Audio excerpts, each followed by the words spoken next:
Specialist Fortis hospital Mohali से, और doctor Kuldeep Thakur ji, head and neck surgeon, robotic surgeon, Fortis hospital Mohali से आपका हार्दिक स्वागत करते हैं। आज हम आपको कैंसर की नई शैलियां, जिनसे उनकी जो अपडेट है डाटा, वो कहता है 1.6 मिलियन केसेस इंडिया में हर साल डायग्नोज होते हैं कैंसर के। अनफॉर्चुनेटली नहीं सर्वाइव कर पाते। Success rate is 30 to 40%। इतना चिंताजनक हाल है कैंसर का। इसमें सबसे कॉमन कैंसर जो मेल्स में है वो है मुंह का कैंसर, लंग का कैंसर, इसके अलावा पेट, बड़ी आंत और फूड पाइप का कैंसर। विमेन में ब्रेस्ट कैंसर, फिर सर्विक्स, ओवरी, ओरल कैविटी और इंटेस्टाइन का कैंसर सबसे ज्यादा कॉमन है कैंसर, और आज भी इनकी इंपॉर्टेंस है काफी कैंसर के ट्रीटमेंट में। अब इसके आगे क्या?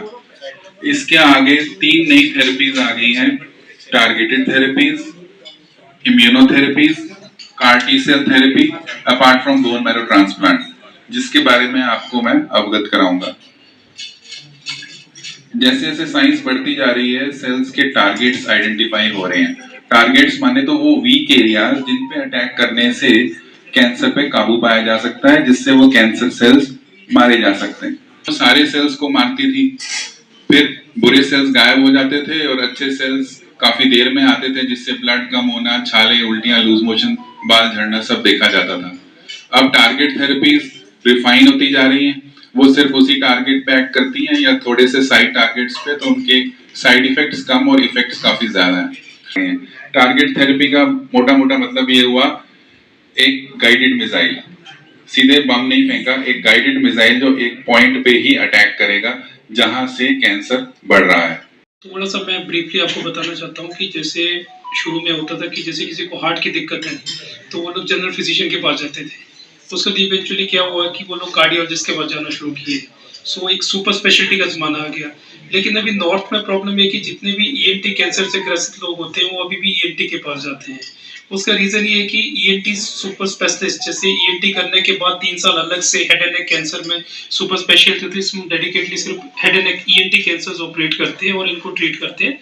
वो स्पेशलिस्ट अभी है नहीं, वो इसीलिए ये रीजन है कि अभी आज भी ईएनटी वालों के पास ही जाते हैं। तो हम लोग अभी फोर्टिस हॉस्पिटल मोहाली में ऑर्गन स्पेसिफिक अप्रोच के ऊपर काम करते हैं, जिसमें हेड एंड नेक कैंसर मैं ट्रीट करता हूँ।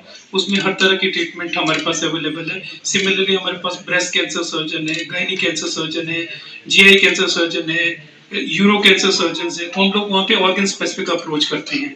सो किसी को भी अगर कोई भी ईएनटी कैंसर से ग्रसित है, सो बेटर ये रहता है कि वो उस पर्टिकुलर कैंसर को जो ऑपरेट करते हैं उनसे अपनी राय ले सकते हैं। सो मैं ब्रीफली आपको डिस्कस करूंगा। जैसे डॉक्टर केतन सर ने अभी बोला कि इंडिया में the most common cancer is mouth cancer. India में सबसे कॉमन जो मेल्स में है वो मुंह का कैंसर है, और इसका मैं डेटा आपको बताऊंगा। हाँ, ये जरूर है कि हमारे यहाँ पे जितने कैंसर डायग्नोज होते हैं वो सारे रिपोर्ट नहीं हो पाते हैं। सो एक्चुअल जो कैंसर का नंबर है जितना रिपोर्टेड है उससे कहीं ज्यादा है। ठीक है। सो इसलिए मुंह के कैंसर मोस्टली वो प्रिवेंटेबल होते हैं, उनको हम प्रिवेंट कर सकते हैं अगर हम अपनी लाइफस्टाइल मॉडिफाई करें। सो हम थोड़ा सा उसके डिटेल में पढ़ेंगे। तो ये बताना चाहता हूँ कि ईएनटी में जो ईएनटी कैंसर है उसमें रोबोटिक सर्जरी कैसे हेल्पफुल है होता है। वो इजीली सबको दिख जाता है।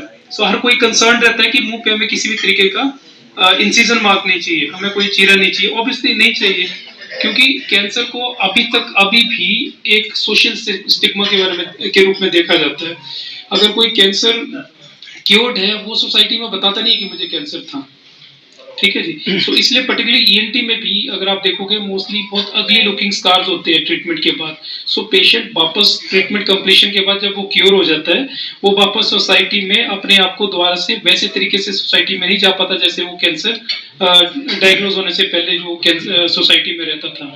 सो इसलिए आजकल क्या है कि मिनिमली इन्वेजिव सर्जरीज मोस्टली हम लोग कर रहे हैं, जिसमें रोबोटिक सर्जरी उसका एक मेन रूप है। सो रोबोटिक सर्जरी में हम लोग जनरली क्या करते हैं, इसमें एक तो हम लोग जनरली एक्सटर्नल इंसिजन नहीं देते हैं बाहर से जो इजीली विजिबल हो।